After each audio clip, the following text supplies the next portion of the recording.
आरोग्य व्यवस्थापन व माहिती पद्धती अंतर्गत कुटुंब कल्याण, माता बाल संगोपन व नियमित लसीकरण कार्यक्रमाच्या फेब्रुवारी 2026 अखेरच्या कामगिरीत सोलापूर महानगरपालिकेने 91 गुण मिळवून राज्यात दुसरा क्रमांक प्राप्त केला आहे.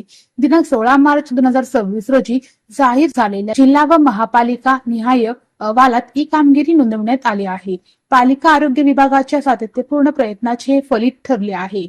महापालिकेच्या शिरपेचात हा मानाचा तुरा रोवला गेला आहे. आयुक्त डॉक्टर सचिन ओंबासे, उपायुक्त आयुष व आरोग्य अधिकारी डॉक्टर राखी माने यांच्या मार्गदर्शनाखाली आरोग्य विभागाने ही कामगिरी साधली आहे. डॉक्टर मंजिरी कुलकर्णी व आरसीएच स्टाफसह सर्व डॉक्टर व कर्मचाऱ्यांच्या एकत्रित प्रयत्नांचे हे यश आहे.